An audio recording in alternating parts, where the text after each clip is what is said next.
Vamos a continuar en honor al tiempo y dejaremos las preguntas para el final.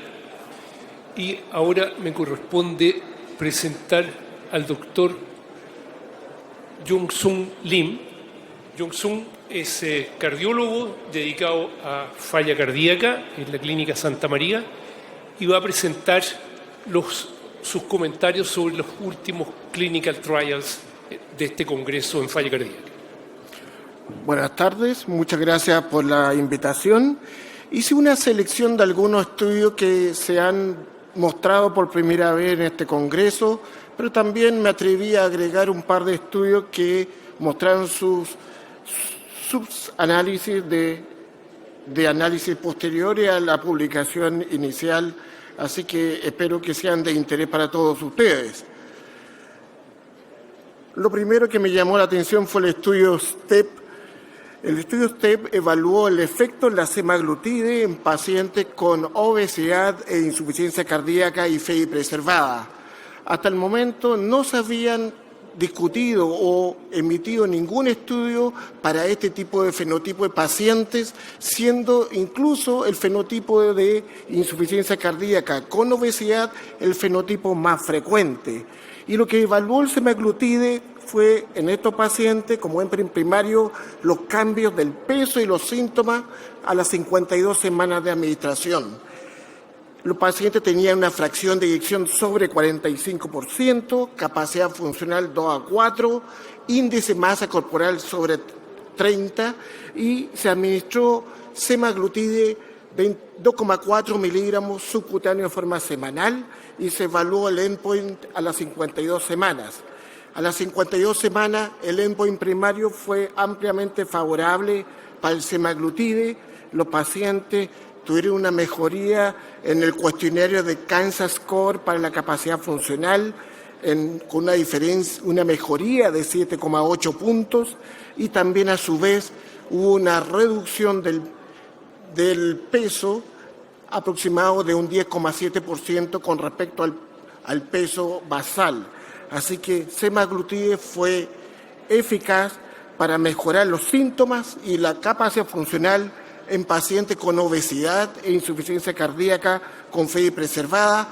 No sabemos claramente si esto se debió netamente a la baja de peso.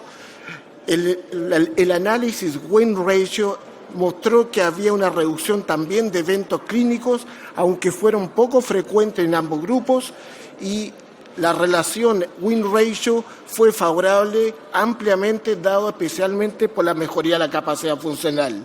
Estaremos a la espera de resultados que tengan algún impacto sobre datos duros de sobrevida y hospitalizaciones por insuficiencia cardíaca. Lo segundo es el efecto de quiliaxin en la insuficiencia cardíaca. Esto fue evaluado en el estudio QUEST. Este componente es un componente utilizado en la medicina tradicional china que se ha utilizado por varios años. Previamente había mostrado una reducción de los péptidos natriuréticos y mejoría del estado general del paciente.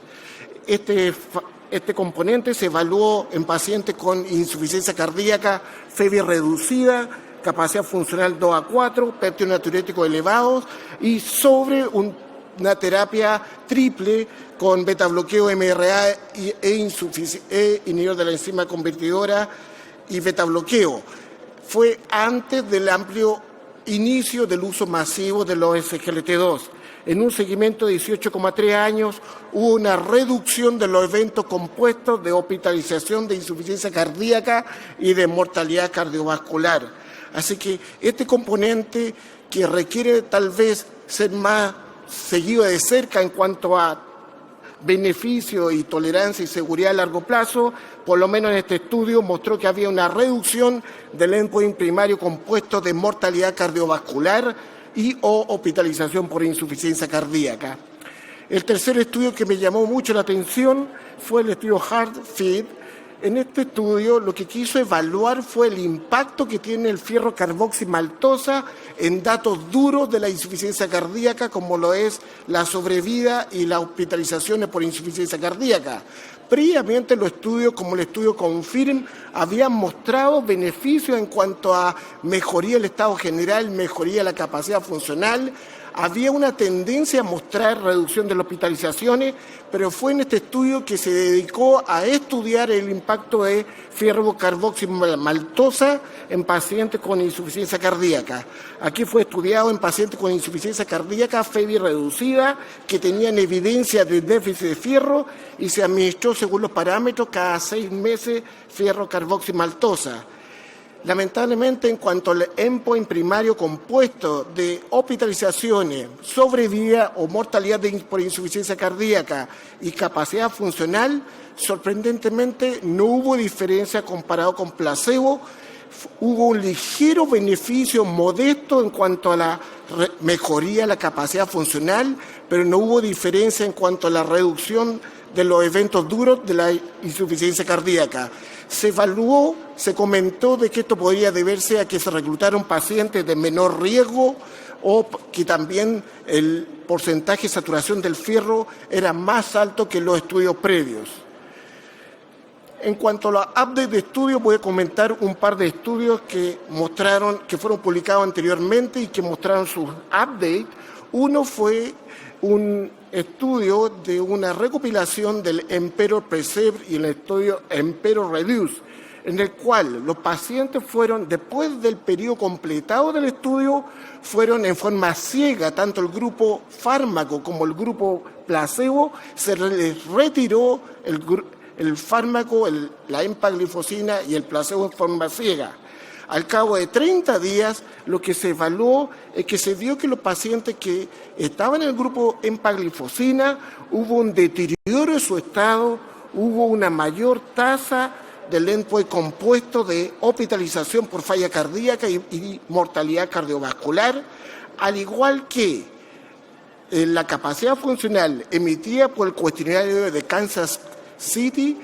Hubo un deterioro de su capacidad funcional en los pacientes que eran del grupo empaglifosina y se les retiró este fármaco. O sea, este fármaco, la empaglifosina, podemos sacar varias conclusiones. Uno, que después del periodo sigue teniendo su efecto. Dos, al igual que lo que emite el estudio 3-HF, no podemos retirar este fármaco una vez instalado por el riesgo de deterioro de su estado general. Y por último, voy a hablar del subanálisis del estudio STRONG-HF. Como ustedes saben, en el estudio STRONG-HF se evaluó, después de una decompensación por insuficiencia cardíaca, los pacientes fueron sometidos a una terapia intensiva de tratar de llegar a las 2 semanas post-alta, de llegar al 100% de las dosis de los fármacos determinados por las guías clínicas versus un cuidado tradicional.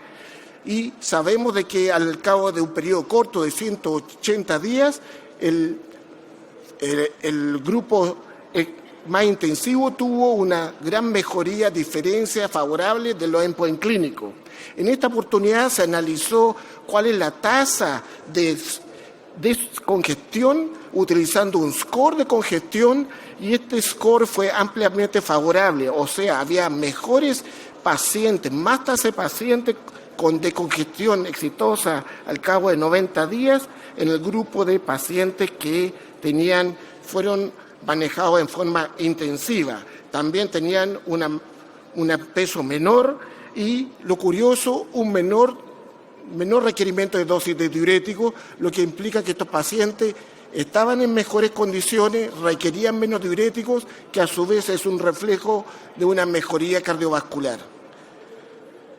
Muchas gracias.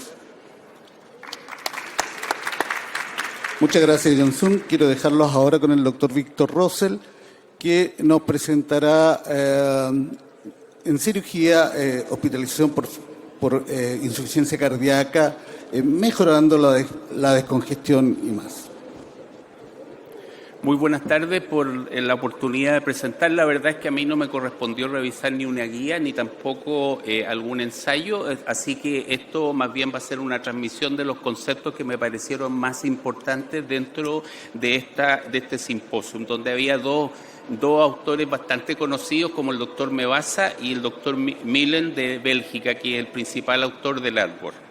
No tengo nada que declarar. Y aquí recordar esto que siempre lo recordamos, que la congestión persistente es un marcador de riesgo. Los pacientes que obviamente no son descongestionados de forma correcta tienen más riesgo de rehospitalización y de riesgo de muerte. Y que los diuréticos ya están sancionados en las guías como una indicación 1C.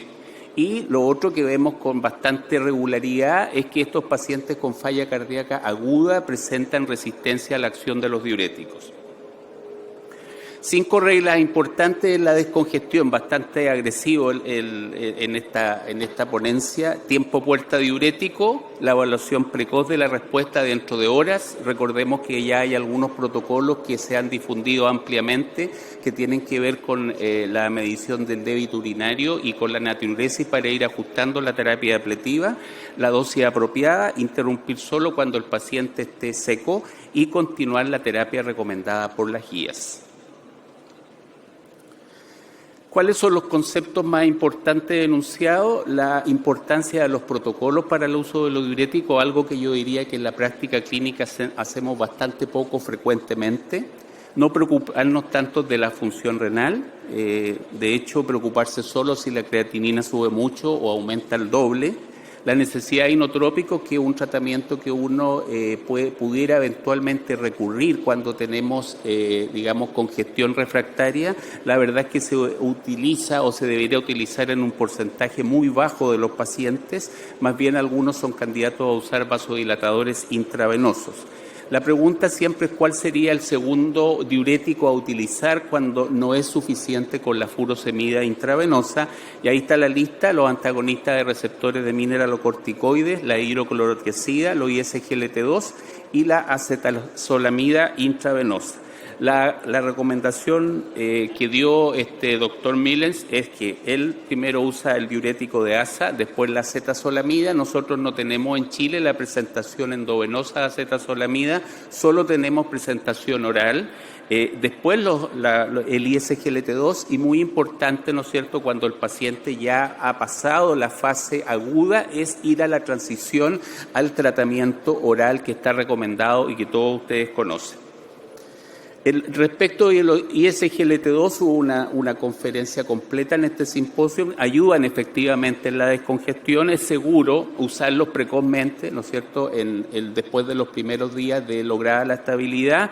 Ahí hay 2 estudios, EMPA-RESPONSE y el EMPULSE. Los beneficios observados están relacionados más con sus efectos cardioprotectores que con sus efectos diuréticos, y están indicados obviamente porque ya, como lo mostró Luis en la guía, aparecen como una indicación de clase 1A. Mensajes finales que dio fundamentalmente el doctor Mebasa, que es el autor principal del estudio STRONG, al cual aludió Johnson Lim. Las primeras horas de insuficiencia cardíaca aguda tienen que ser manejadas con los diuréticos de ASA, y veremos si es necesario agregar un segundo diurético. Los primeros días, luego de lograr la estabilización, es decir, tras 48 a 72 horas habitualmente de tratamiento depletivo, deben empezar a integrarse las terapias modificadoras de la enfermedad, y dentro de las primeras semanas, como también fue enfatizado en la guía de falla cardíaca, la implementación de las mayores dosis posibles en el tiempo más corto posible. Recuerden que pasamos del concepto de una terapia secuencial a una terapia más bien de 2 o 3 medicamentos a la vez, idealmente los 4. Así es que estos son los estudios más mencionados a los que les interesa el tema. ENACT-HF, el Chlorotic Trial, el ADVORT Trial y el EMPULSE son los que más se mencionaron en este simposio. Muchas gracias.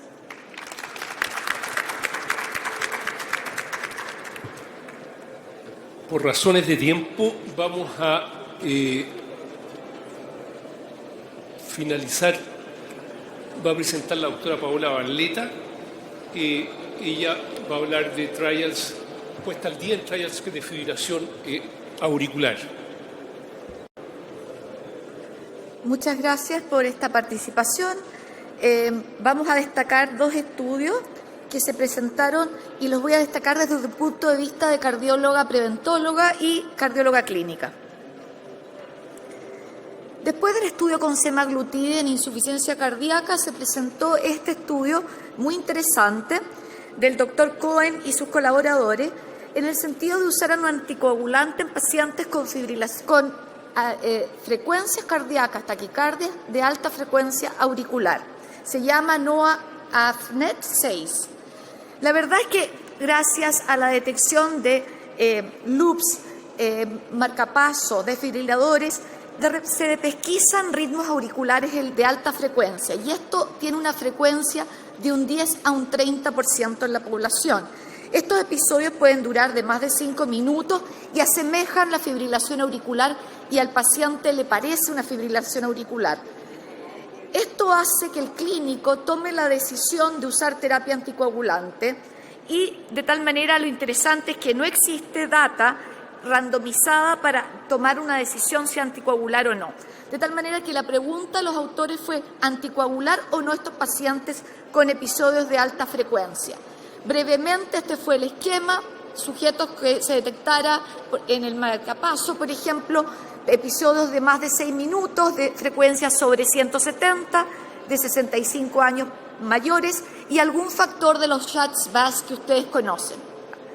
1.200 en una rama a placebo y otros 1.200 anticoagulante, edoxaban, en la dosis habitual del estudio Engage y con doble ciego, doble simulación, esperando un endpoint primario del MACE clásico compuesto por accidente vascular, infarto o muerte cardiovascular y seguridad a través de hemorragia por la Sociedad Internacional de Trombosis y Hemostasia. El promedio de edad, 77 años, la tercera parte mujeres, un Shatz-Bass estimado de 4 y una duración de, como ustedes ven, más de 2 horas. El seguimiento de este estudio fue de 21 meses y hubo algún porcentaje de 8.7% porcentaje en ambas ramas que pasó al diagnóstico certero de fibrilación auricular. Yo les voy a mostrar el resultado. A la mano izquierda ustedes ven el point primario de seguridad, ¿cierto?, de eventos cardiovasculares, MACE, en el cual no hubo diferencia significativa. El tratar con anticoagulante no redujo eventos. Y a la mano derecha, en relación a sangrado, lo que se vio que sí hubo mayor sangrado mayor. De tal manera que la pregunta que partimos, este hotline demostró que no era conveniente anticoagular estos episodios. El segundo hotline fue con colchicina en prevención de fibrilación auricular o cirugía torácica mayor, el COP-AF trial de un grupo canadiense. Este estudio es interesante porque se basa en el concepto de que la colchicina es un antiinflamatorio que tiene un efecto en algunos estudios pequeños en cirugía cardíaca que ha disminuido la aparición de fibrilación auricular. En este estudio se consideró el endpoint fibrilación auricular clínicamente importante, que ustedes ven ahí, que es angina, insuficiencia cardíaca o hipotensión sintomática o tratamiento médico o cardioversión. La colchicina fue administrada a las 4 horas previo a la cirugía con un seguimiento de 2 veces al día por 10 días, con finalmente 14 días de este tratamiento y podemos ver que la edad promedio, 68 años, la mitad varones y principalmente destacar que hubo una resección lobar en un 64% de los sujetos. El resultado, ustedes lo ven ahí en la línea churada verde, ven la colchicina, que claro, se ve una tendencia, pero esto no alcanzó significancia en relación a aparición de fibrilación auricular clínicamente importante. Lo importante que sí hubo diferencia fue en evento adverso desagradable, que fue diarrea no infecciosa, la cual fue marcadamente más elevada en el grupo randomizado a colchicina. Y finalmente, esto que me pareció bastante interesante y que es una realidad para nosotros, esto fue presentado en la tarde del mismo día de inicio del Congreso, el RATE-AF de Vivat Kotecha de Birmingham, que ellos han estado trabajando, esto ya habían publicado un trabajo con digoxina y con bisoprolol, en comparar la simple acción sobre la frecuencia cardíaca de digital versus beta bloqueante, predominantemente bisoprolol. Esto es la evaluación a través de devices portátiles, a través de una pesquisa remota. Ustedes ven a la mano derecha, fueron pocos pacientes, pero la cantidad de información que se puede obtener de esto para la gente más joven que sabe usar estos medios, el monitoreo pasivo o activo a través de relojes o celulares o radar. A la mano derecha el ejemplo de un solo individuo viendo, por ejemplo, cuánta data se puede obtener sobre frecuencia cardíaca y actividad física. Y la pregunta era ver si la digital o la beta bloqueante tenían diferencia en relación a lo que es frecuencia cardíaca y actividad física. Y vamos a ver los resultados. En relación a la frecuencia basal, no hubo diferencia entre ambas terapias. Veamos lo demás de abajo, ajustado por edad, por insuficiencia cardíaca o por ProBNP, no hubo diferencia ante las ramas. Y lo otro interesante para mi juicio fue con actividad física, en que tampoco hubo diferencia entre ambas. Ustedes pueden ver la diferencia en pasos, menos de 15.000 o más de 30.000 intermedios, no quedó mal la digital. Esto me pareció interesante para la práctica clínica. Muchas gracias. Bueno, muchísimas gracias.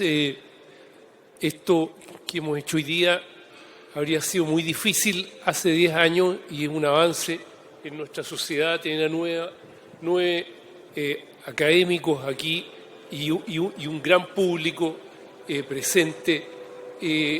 Nos pone profundamente satisfechos y damos las gracias nuevamente a ustedes que están presentes, a la sociedad y a nuestros brillantes speakers de hoy día, a los que están aquí y a los que no pudieron llegar. Muchas gracias.